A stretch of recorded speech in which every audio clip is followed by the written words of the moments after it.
Solicitations for March. I've not even looked at these yet. This is going to be a journey of discovery. First up for March solicits, we got Batman 145. That makes sense. Batman's looking pretty worse for the wear. He's got bandages all over his head. Looking like Hush.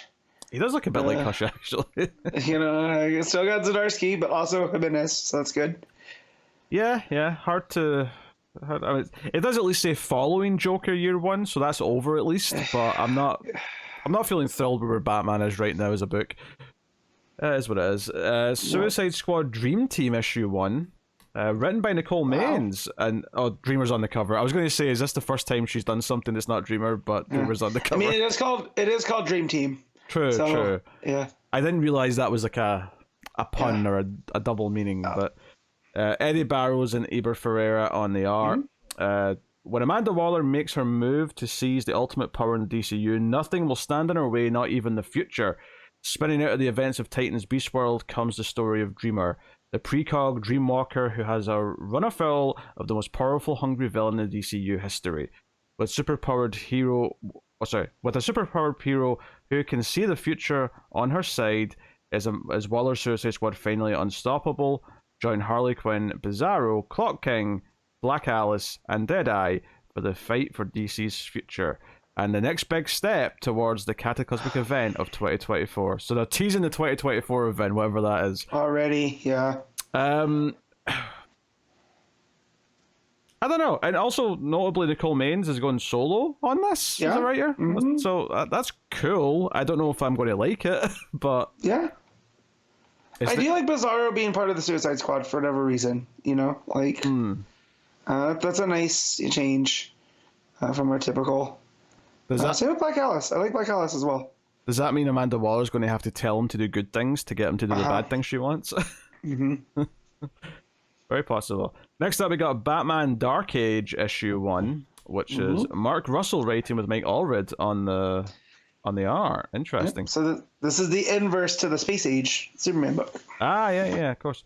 So is this a one shot then? 48 pages. I think Space Age was 2. Because it was too big, oversized, I believe. Yeah. Okay. So maybe there's a few issues of this then. They seem to have stopped doing the of 4, of 5, of 6. We don't see that in the Solicits as much anymore. Me, Bruce Wayne, Gotham's favorite delinquent son, in an origin story like no other, witness the boy become a dark knight, shaped by a city in turmoil as it marches towards its prophesized doom. Set against the backdrop of actual historical events, Gotham comes alive, filled with the iconic characters who've loved and hated Batman over the years like you've never seen them before, spinning out of the Eisner-nominated Superman Space Age. Yeah, okay. There you go. Interesting. I wonder, so like with Superman, it made sense. It was running up through that, that kind of New Frontier era Superman. I wonder what events Batman's going to, take part in. But yeah, Russell usually hits. I gotta go back and read Space Age. So I read the first issue, and then it came out on a week that was overstuffed. So I never got to finish. Yeah, maybe more shadowy stuff, more Cold War era things, maybe. Yeah. I don't know. It's just a thought. Yeah. Batman Superman World's Finest issue 25, or 25 issues into that come March. So, yeah, this is an oversized special issue. It's 40 pages, this one. So, you got Dan Mora and Steve Pugh on the art. Very nice cover with Batman, Superman, Lex Luthor, and Joker all featuring. So, very interesting. This will showcase the first meeting between Joker and Lex Luthor. So, that's cool. Yeah. Also, spinning out of the events of the World's Finest Annual Doom Might. So, it's not like there's a Doomsday Batmite imp. So, I trust in Wade. Oh yeah, he's earned the trust. Wonder Woman 7 next. Tom King, of course, still here. Fantastic cover by regular artist Daniel Sampier.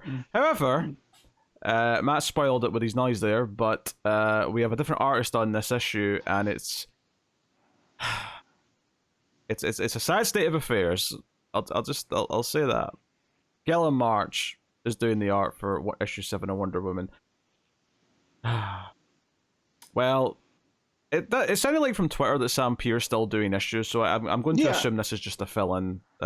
It does from the description. It seems like it's like like a break in whatever the bigger story is. Sure. So, Okay, that's okay. I'm glad I saw him tweeting about how he hopes to keep doing Wonder Woman, because it at least comforts me when I see Gillian March's name in the Solicits. Yes. Hell, that might have even been why he posted it on Twitter. Maybe the Solicits came out. It's a bump. Yeah, it's a mere bump in the road. Yes. But yes, it covers Wonder Woman and Superman. It's it's got a sort of symmetrical sort of thing going for it. It's very nice. We have Batman Dylan Dog issue 1. Am I supposed to know who a Dylan Dog is? So, do you remember there was that movie with Brandon Routh that came out probably 15 years ago? Dylan Dog, Dead of Night. It's based off of an Italian comic series. I have literally never heard of this. None? Okay. That's my limited experience with it. And I tried to watch that movie and did not get through it. See how the fates of Batman and Dylan Dog intertwined in the past through their lethal nemesis, the Joker, the Clown Prince of Crime of Gotham City, and Professor Zabaris, a mad genius with a taste for bringing the dead back to life. This is probably an easy skip, I think. Yep. Especially since it's they're doing like sort of the oversized three issue thing, but it's 3 books of 88 pages. That's pretty meaty. Which if I mean, there you go. Go ahead. Well, I was just talking about the art, though. The art looks like it's going to take advantage of those bigger pages. Oh, right? sure, yeah. I think if like maybe Roberto Riccioni, who's the writer here, maybe they're great. I don't know, but if that was a name I recognised and was excited about, I'd be down for the 80-page book. But given that you're mixing a writer I don't know with a character who I have never heard of, it's hard to get excited by this.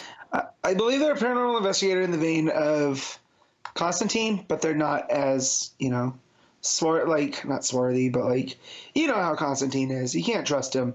Dylan Dog's a little bit more, good on the alignment chart. So, Batman and Robin issue 7, Joshua Williamson, Simon DeMeo, as it's been. So that's rock. Detective Comics 1083, Ram V run still going strong. We got Federici art on this one along with Stefano Raphael, so that's pretty cool. Very nice cover there as well. That cover is spooky in the best way. Yep. So it seems to be back to monthly by March. It may have already been monthly in the last couple of solicits. I can't remember, but certainly by March. Then we got Nightwing 112, Tom Taylor, Sam Basri on the art for this one. Another great cover with just a lot of negative white space. With this has got Batman and Nightwing both on the cover. So, very good. We got Birds of Prey issue 7 with Leonardo Fernandez on the art on this issue. But we got notably Babs is on the cover for this one. Yep. So Batgirl's joining in a little bit. Yep. That's cool. I'm excited for that one. Yeah. Now I'm thinking about it. Did they say when the book started that the cast would rotate a little bit? I think they did say that. I think that's what Kelly Thompson said, is that the first team was very specific for the first story, getting onto Themyscira. So I think as long as Canary and a Batgirl are there somewhere, they can kind of plug and play. That's interesting. Then we have Outsiders issue 5. We got Catwoman 63, still Teenie Howard on that book. We got the Penguin issue 8. So that's a nice cover with Penguin look up at the bat Jay signal. Domenico on the cover, yeah. Harley Quinn 38. We got Poison Ivy issue 20. We have Red Hood The Hill issue 2. Obviously that was announced last time. This does say off 6, so maybe they are pointing out the miniseries. Maybe some of these ones that we just assume are miniseries aren't miniseries. Yeah, aren't. They're ongoings. We got Batman Brave and the Bold issue 11 with... That's quite a nice cover, actually, all the police tape and like sort of Batman behind it. I like that. But you got Action Comics 1063 as a very, very pink cover. I love it. There's something with Superman and Bizarro on it. It's well, there's that, and just it's the gradient. I'm a fan of that gradient that goes from orange, magenta, pink, purple. that, and that's what this cover has. It's just it looks straight from the '80s in the best way. Yeah, it makes me think of the '80s as well. Superman 12, we got that there. David Baldean on art with this one. Campbell's still doing the covers. We have Power Girl issue 7. We have Kneel Before Zod issue 3. This is the Joe Casey and Dan McDade book. We got The Flash issue 7, which I'm just I thought I was in Gorilla City there for a second on that cover, but then all the statues are all speedsters, so never mind. Yeah, it's the Zen Garden that he went to in the last issue. Yeah. We have Speed Force issue 5, which is 5 of 6. We have Sinister Sons issue 2 by Tomasi. We got Amazon's Attack issue 6, which does not seem to be a final issue, which I am more than happy about, actually. Yeah, so we got Josie Campbell and Georgiev, so yeah, that's good. I think that was one that we assumed was probably a miniseries, but they never said it was, and it seems like it may not be, but... so hopefully that keeps going. Oh no, it says find out in this epic finale where the forces of harmony and discord clash. So it looks like this is the final. Well, maybe not. Maybe it's just the finale of the arc. Yeah.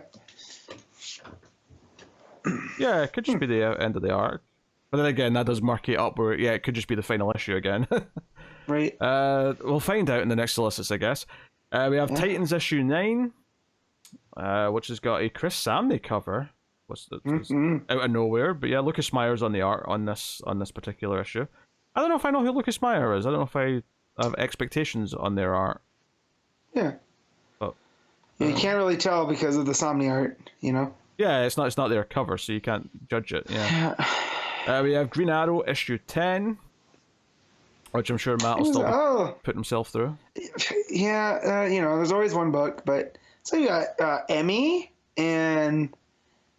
Who are some of these other lady archers? Arrowette? Red Arrow? Oh, yeah. Remember when Red Canary was a thing? Oh, yeah. Red Canary, Red Arrow. It looks like a new Speedy. Arrowette, yeah. Basically, I mean, I don't really know which one's which, but there's a bunch of different names meaning Red Arrow that I could just throw out, and that probably names most of them. Yeah. So, that's Green Arrow issue 10. Green Lantern issue 9 with a shockingly gorgeous cover. It's Hal Steve Beach. Yeah, he's bursting through the atmosphere, so he's got like the fiery kind of, I don't know, cone around him, I guess you call it. So very interested. Zermanico's still on art. Steve Beach cover, like you say. Yeah, gorgeous stuff. We're getting a Sam Humphries backup as well, by the looks of it. Which curious if he's returning to either Baz or Jessica with that. So there was a Doc Shaner variant of Jess. Oh. So, yeah. Oh. I'm excited by that. So, Green Lantern War Journal issue 7. Not much to say except John's fighting some giant monsters on the cover by the looks of it. We have Wesley Dodds the Sandman issue 6. We got Jay Garrick the Flash issue 6. We got Alan Scott Green Lantern issue 6. So I'm sad that the only one out of those three I'm still reading is Jay Garrick. But not for lack of trying, but here's what it is. We have Justice Society of America issue 10 by Johns and Yannon. Who's that supposed to be in the middle? It looks like Metal Morpho in a black Superman suit. That's what I thought too. So that's why I was like, I'm sure there's an explanation in the book as to who or what that is. For sure. We have Shazam issue 9. Still Lou Pacino on the art. And we got the Creeper. Yeah, we got Creeper. Literally on his back on the cover. Dan Moore cover, very nice. We have Blue Beetle issue 7. We have the ape-ril special. Matt's eyes are lighting up. So... it's not, I thought it was going to be one of those 80-page anthologies. It's only a 48-page anthology. But you've got John Layman, Joshua Hale Fialkov, and Jean Lin Yang writing. Probably 3 different stories, I assume. Or 4 different stories, even. And art by Carol Moster, Phil Hester, and Bernard Chang.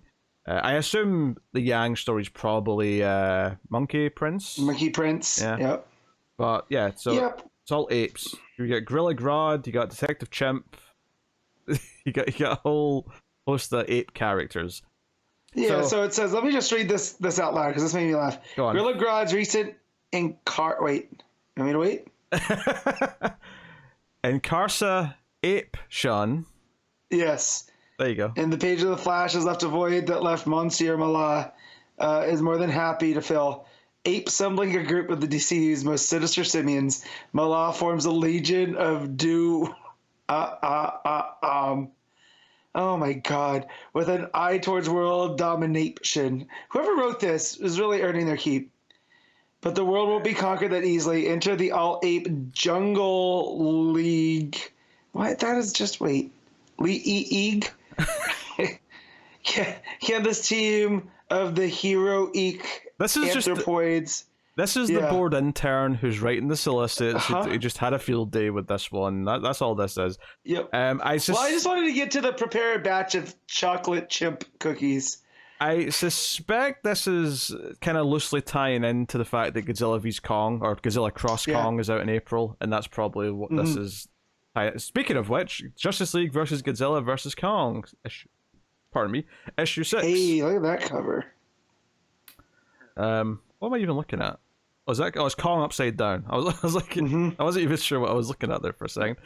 But yeah, so that's issue 6 of 7. So that's the penultimate issue of that miniseries, which has been shockingly fun. 2 issues in. Yep. Frankly, so yeah, a lot of Godzilla stuff to consume right now. You get the TV shows on. -1's out. Cross Kong's coming. The comic books here. There's all sorts happening. We got Superman 78, The Metal Curtain, issue 5. We have Suicide Squad Kill Arkham Asylum, issue 2. Obviously, that's there to help promote the video game, which I'd rather not talk about. Issue 3 is also here. There's double shipping, I guess, in March. Very good.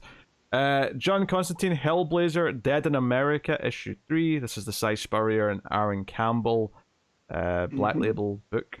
Well, I think it's Black Label, but it's a miniseries anyway. Seems so, because it seems like it's going to be involving Dream and the Endless, so you would think. Sense. Then we have Primer issue 1. What is this? This is written by Jennifer Muro and Thomas Krajewski. Oh, there you go. That was my best guess. Art by Gretel Lusky, or Lusky maybe. With a father in prison, Ashley Rayburn has bounced from foster home to foster home and represents a real challenge to the social workers who try to help her. Not because she's inherently bad, but because the trouble always seems to find her. But her luck might just be changing when a new couple offers to take her in. I have no idea what DC characters this is going to relate to. Is this just a new character they're giving a shot to? Seems like it. Seems like she's going to be doing some graffiti art, right? I mean, yeah, the cover's kind of cool, actually. It's it's all these like colors at the top, as if it's the spray paint dripping behind her. And it's kind of almost a Scotty Young kind of vibe to her. A little bit. Yeah. Yeah, very cartoony, like kids' cartoons. All right, I've got nothing to go on here because I don't recognize any of these names, but it looks all right, and I'm going to give it a shot. And it doesn't say it's one of the young, one of the young kids' lines, right? No, I don't think so. It's a 40-page book, so it's not one of those graphic novels. Are you searching Ashley Rayburn to see if there's anything on DC Wiki? Absolutely. Yeah, I don't know. Yeah, she's known as Primer. First. Oh wow, first appearance was Primer in August of 2020. So maybe this is just a reprint. I don't know. Maybe she was doing like an anthology story or something, and this is her finally getting her chance to shine. I don't know. Crazy. This is just out of nowhere. I'll dare give it a try. It looks all right.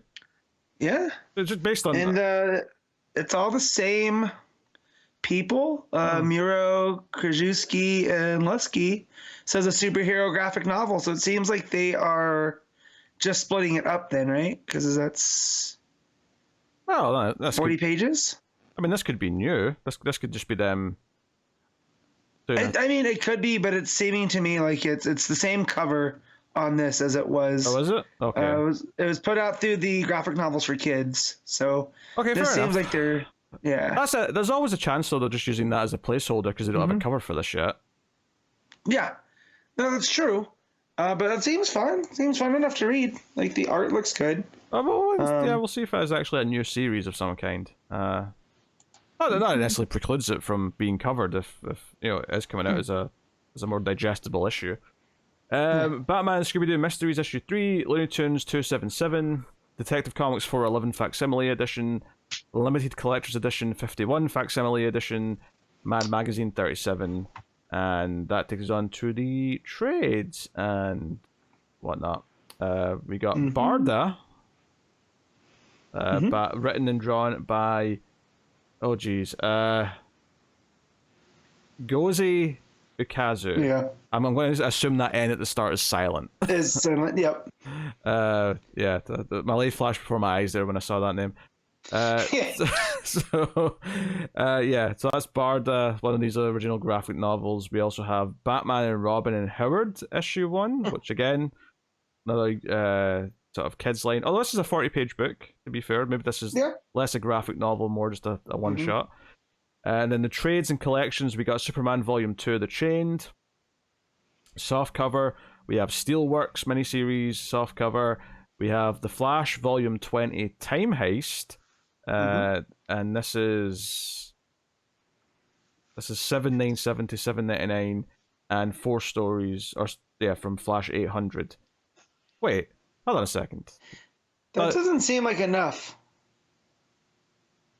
Nah, because the last arc was only 3 issues. So what they're doing here is they're giving you that last 3-issue arc, and then they're giving you everything that was in the 800 except probably the first, except for the Psy. Yeah, that starts stuff. the new stuff. Yeah. So that makes sense. So yeah, they're just giving you everything in 800 except the thing that actually starts the next run, which is fair enough, I guess. It's a bit of a weird collection though, all in. But if you've been collecting the run, you kind of have to have it. Because I got confused there because it said Jeremy Adams, but then it also threw in Jeff Johns, Mark Waid, and Williamson. I'm like, wait, what is this collection? But yeah, it's a bit weird to see it phrased that way because really it's Jeremy Adams, and then there's short stories at the very end, right, by these 3 other people. But okay, fair enough. So that's the end of Adams' run. And collection, World's Finest Teen Titans, issues 1 to 6. Which actually, I think that is a miniseries because I don't think there's is there any issues solicited after issue 6, which we did this week? Nope. Nah, so this did turn out to be a miniseries, which is kind of a shame. I was enjoying it quite a bit. I could have done more, but I think there's room for more down the line. You know, I think we can hit different eras of Titans until we get to Young Justice. Yeah, or maybe Wade will do other stuff set in the early time period that he's doing with the World's Finest line. But Batman Superman's still going though, because I still get new issues coming out in March.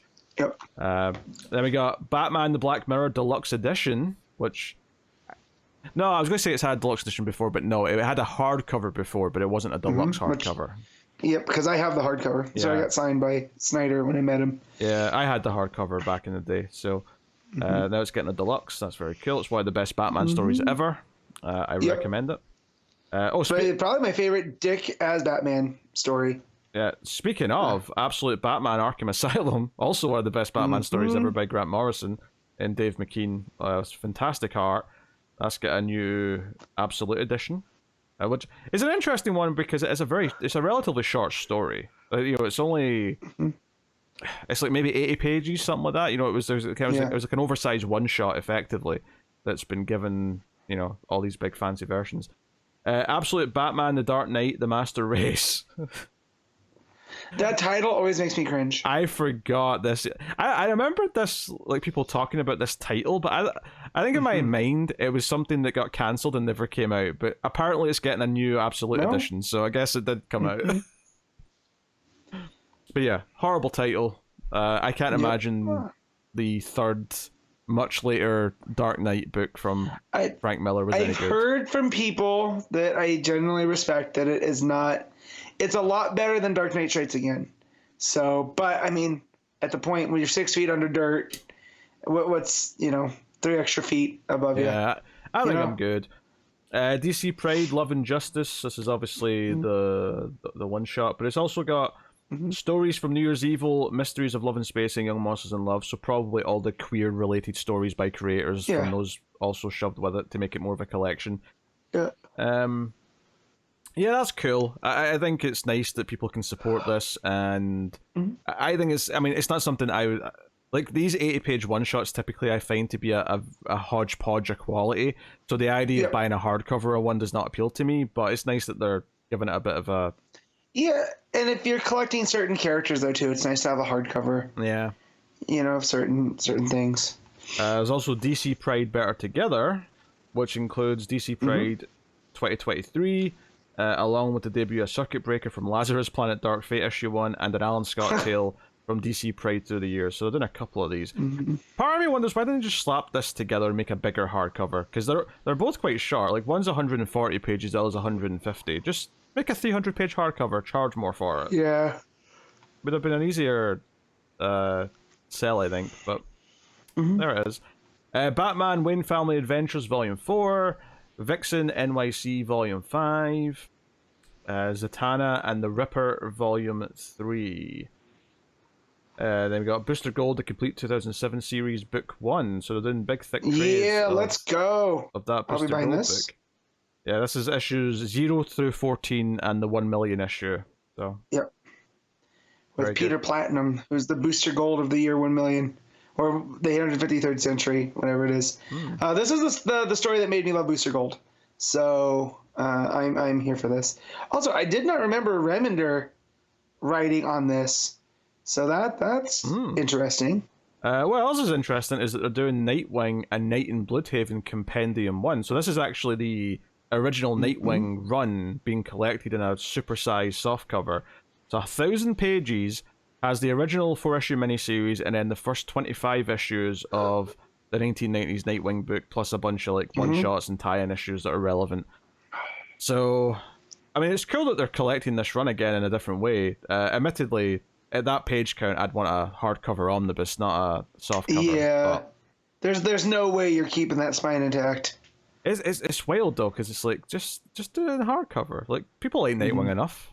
Like what? Yeah. There you got Adventures of Superman by George Perez, 2024 edition. This is... Oh yeah, this is one of these things that just collects either the writer or the artist, doesn't it? Yeah, this is more of an anthology, if you will. 80s Superman, it seems like. Yeah. But they're kind of split up, though. It's not all just like one run of something. Yeah. Although it does include New 52 issues 1 through 6, which everyone loves. Of Superman. New edition of 52, Volume 1. So that's the first half. So again, that's like 584 pages of that bad boy.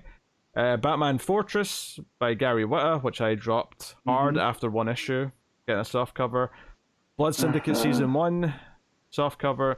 Justice League Volume 3, League of Chaos. This is the last of the Bendis stuff, I think. And then you got Superman Space Age, softcover. We got New Champion of Shazam, that's the Josie Campbell Mary Marvel book, and softcover. Nice. Sandman Universe Nightmare Country, softcover. Zatanna by Paul Dini, new edition, also softcover. I do love that cover, the hues. Oh, sure. So. Yeah. And then Fables, the Deluxe Edition, book 16, and that wraps up the slot. There's a lot of collections this month. To be fair, I do remember saying last month that there wasn't a lot of trades and collections, so I guess they were making up for it with this month's list. This week. Yeah, that makes sense. Oofed. Alright, well, there's the Solicits. Not a lot of shiny new things. There was one or two like minis or whatever, but nothing earth-shattering. I suspect we're building up to whatever the big summer event's going to be. Might get the first taste of that in the May Solicits, so a couple of months yet. Yeah. But we'll see.